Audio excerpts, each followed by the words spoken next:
Silveus here with my third part of my ship reviews. The first time we did the basic cruiser, the Engi cruiser, and the Federation cruiser. The second time we did the Zoltans, the Mantises, and the Slugs. So this time I'm doing the Rocks, the Stealth cruiser, the Lantis, and the Crystal cruiser. And I'm going to do them out of order this time. So let's start with the Stealth cruiser, because I like the Stealth cruiser.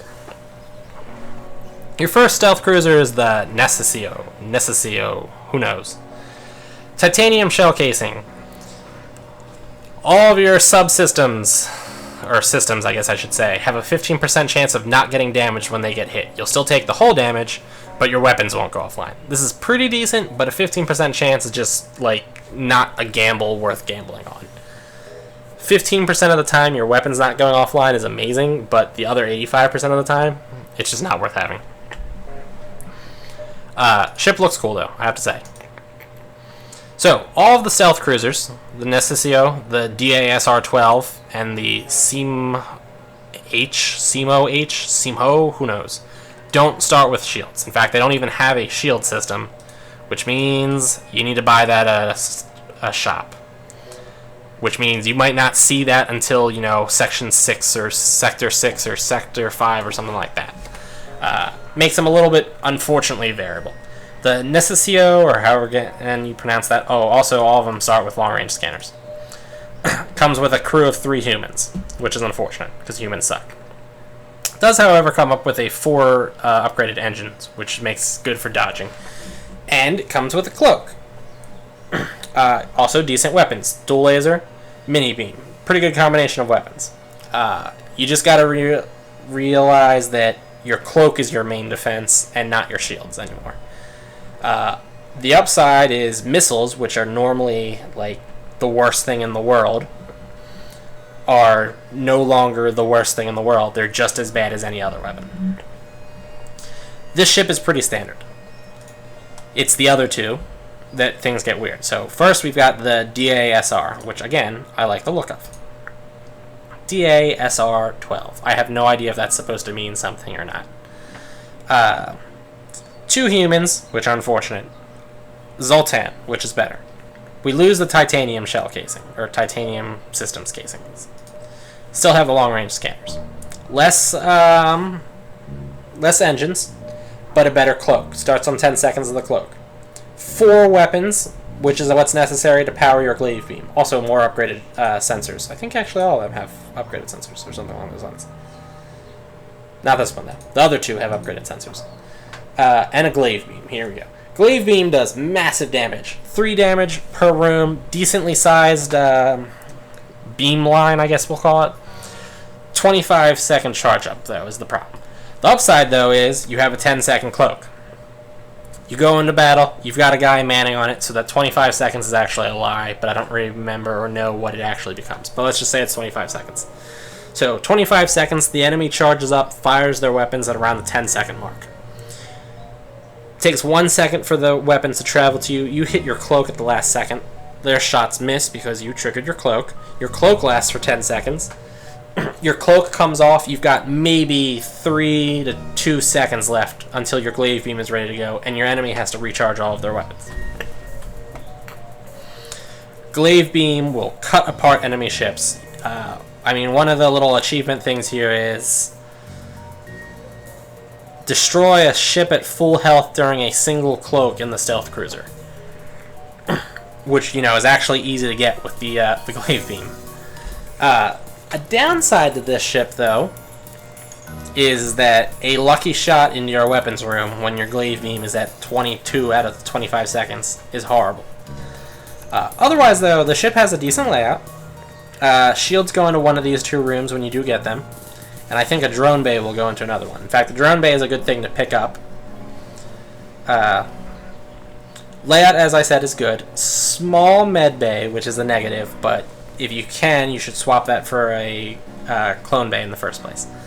Venting options here and here, and a venting option in the middle, which actually makes it a pretty good like anti-fire or whatever system.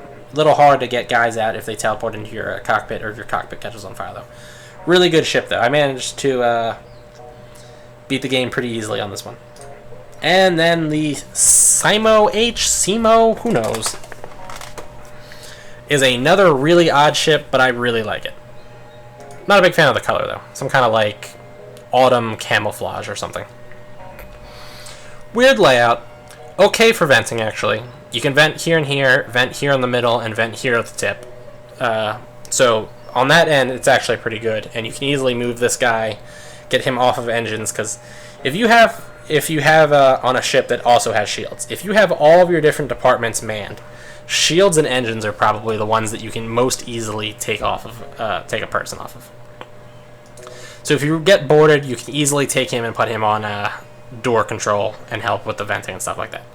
Your weapons are a laser charger, which, 5.5 seconds to fire one shot, or 11 seconds to fire two, which is actually pretty solid. Comparable to a dual lasers, almost. 1 second extra for 2 shots, but, the option to fire fast. And a mini beam. So, it's a pretty good combination.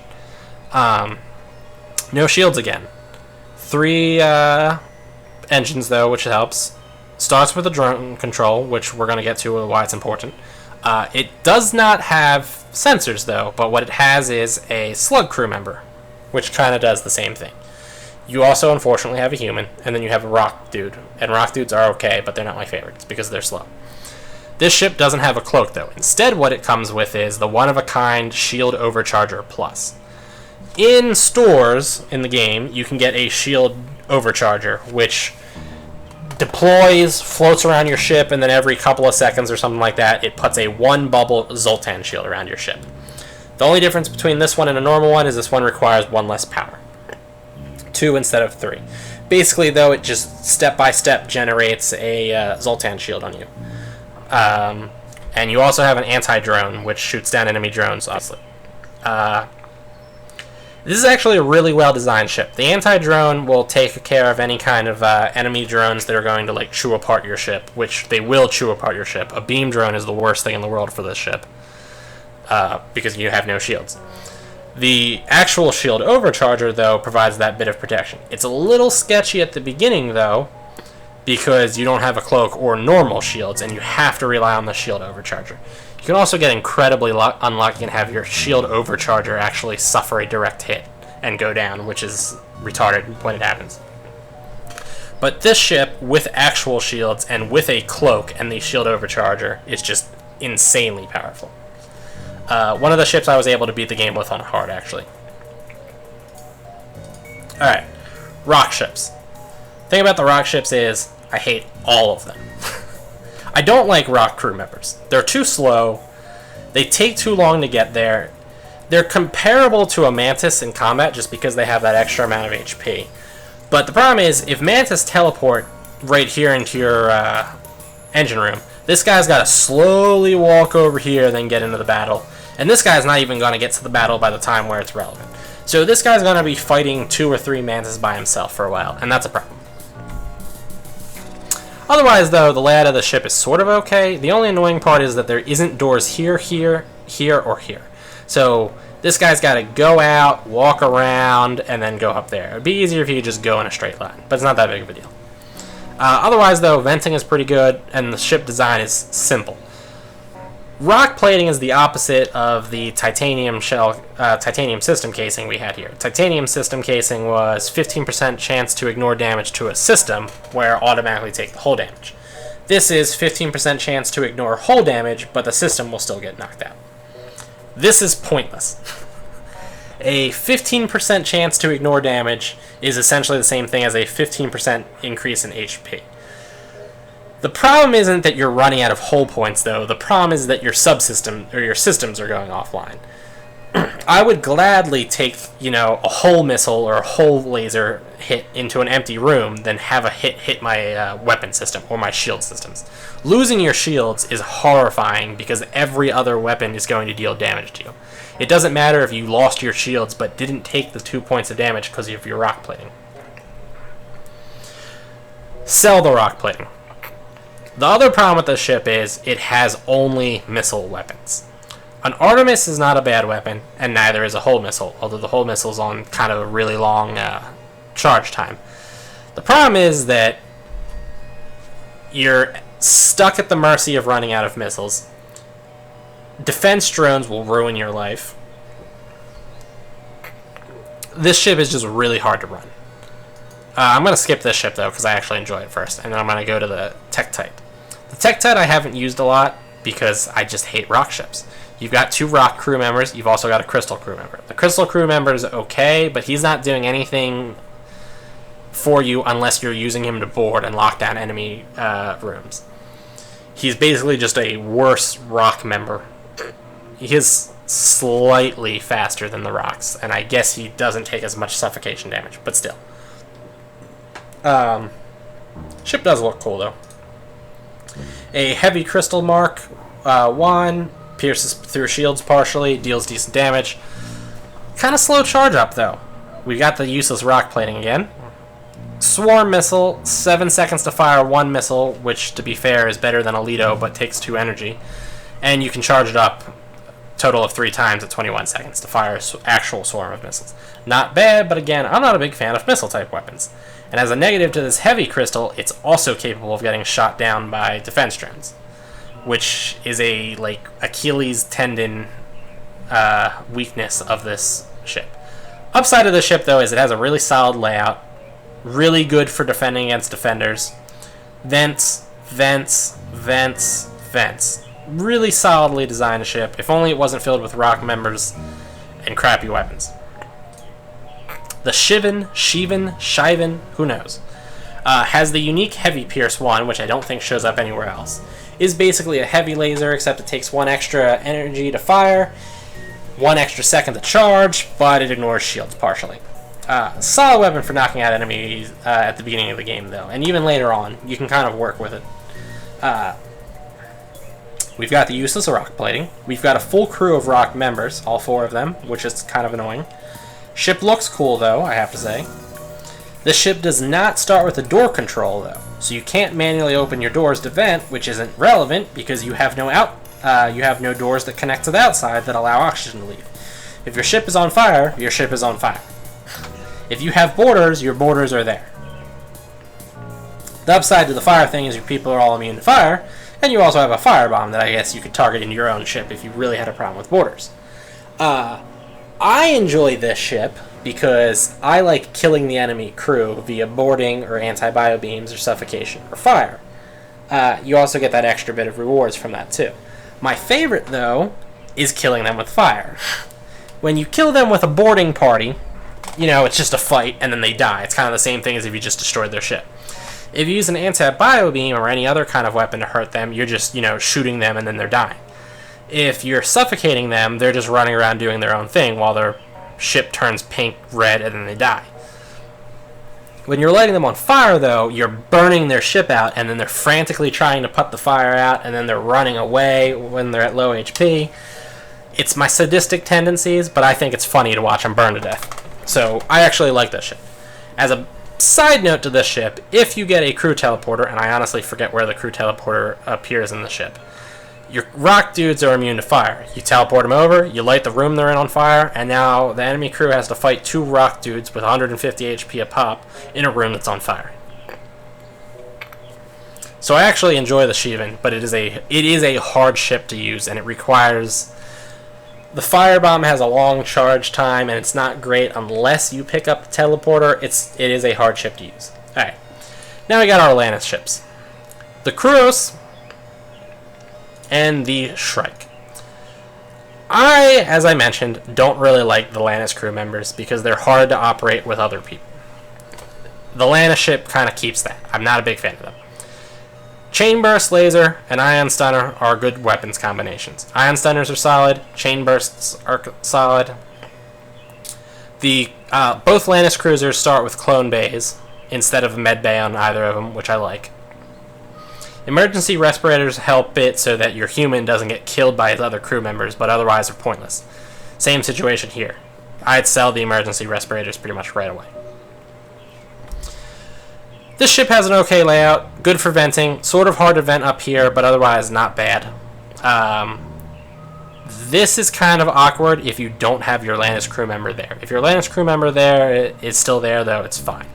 In fact, one of the benefits to the Lanius ship is until you get more crew members, you can just leave majority of it vented, except for your human. If you're going to do that, though, consider leaving, obviously, this room with air, this room with air, this room with air, and then this room with air. The reason for that is, if your oxygen room gets a hit, you want it fixed as soon as possible, which means taking your human over there to take care of it. You don't want to send a Lanius over there because he's going to suck the oxygen out of it, and if he doesn't succeed, you're going to be in an even worse situation. And if your oxygen does go offline, you can open up these doors so that they can share their little bit of oxygen, so that your human actually has the oxygen from this room, this room, this room, and this room before he starts suffocating. If this is the only room that has oxygen in it and your oxygen system goes offline, he'll start suffocating pretty quickly. Otherwise, though, this is a pretty solid ship. It's got a hacking module. Hacking modules get shot down by defense drones, though, which make them a little bit difficult to use. And you cannot retarget a hacking module, so if at the beginning you thought it was a great idea to shoot the hacking module into the enemy weapon system, and then later on you decide that was a mistake, you're stuck with it. Alright, the Shrike. A boarding-based Lanius ship. Boarding is a viable option with this ship. You've got the smaller teleporter, but 2 Lanius crew members actually make an okay boarding party. Their ability to suck out the oxygen is actually pretty useful. You've got the clone bay. This is a good ship for venting, and the layout's alright. You're not going to want to use these 2 doors unless the Lanius crew member's there. If you get like a Zoltan or something there, you don't want to open up those 2. But otherwise, the rest isn't bad. It is an okay ship. It looks cool. When you teleport over, you can also mind control somebody, which is actually a pretty powerful, like, 1-2 punch. So it is a good ship for killing the enemy crew. It's, I think, one of the better boarding ships. Lanius can also board and partially disable AI ships, which make them useful. Although you don't really want to kill the AI ship, because then your Lanius guys will die, but you've got a clone base, so it's not all that bad. You also have an advanced flak, which is like a normal flak, except it charges faster and takes less power. So it's actually a really solid weapon to have on the ship. Alright. And then that gives us the crystal ships. The Bravius, who knows. Awkward layout. Your crystal guys are actually kind of slow, so this guy takes forever to get over there and things like that. Decent venting options, though. Like, really decent venting options. You've got a good setup of crystal weapons. The Crystal Burst Mark II fires 2 1-damage shots, and the Heavy Crystal Mark I fires 1 crystal shot that deals 2 damage. Problem is, both of these get shot down by defense drones. You do have a full crew, though. Crystal Vengeance is useless. Whenever your ship gets hit and actually takes damage, you have a 10% chance to shoot a shard over at the enemy ship that randomly deals 1 point of damage. It's just pointless. Sell the Crystal Vengeance pretty much right away. I think it sells for 40 scrap, so it's worth just selling. You can also get a teleporter for this ship. Teleporter, I think, goes right here. You especially want to get rid of the Crystal Vengeance if you're trying to board enemy ships. It's not a bad ship, though. It's a very well-balanced, like, just, you know, nitty-gritty ship. Like the starter ship, basically. And the Carnelian, the premier actual, like, best boarding ship before Advanced Edition came out and made it so that you can't just teleport into the enemy weapons room and then lock it down. 3 crystal people, medbay right next to your 4-person teleporter. Starts with a cloak. Weird layout, but it actually works out okay. I mean, it's a little annoying to get, like, your pilot from his seat to, like, the cloak if it gets knocked out, but it's not bad. You have good venting options. Medbay. It's actually a really good ship. You used to be able to just teleport into the enemy ship, lock it down until you destroyed their weapons, and then just, you know, work at it from there. That doesn't work anymore, but you can still just teleport your whole crew into their weapons room, lock it down, kill that first guy, cloak and dodge their 1 shot that they can get off until you knock down their weapons. Huge problem with this ship, though, is no weapons. No way of dealing damage besides Crystal Vengeance, and that's a joke, so let's not even make it. If you just run into, like, AI drones, you're just screwed right off the bat. It's just a disaster. Theoretically, you could teleport 2 dudes in and damage the crystal drone until it has weapons operational and has 1 HP left. Teleport your guys back and then let it shoot at you and rely on the 10% chance for crystal vengeance. Just restart the game if that happens, though. Don't do it. But otherwise, this used to be, I think, one of the most powerful ships, but I'm not so sure if it is anymore. Alright, well, that's all of the 28 different ships, I believe, in this game. So, thanks for tuning in.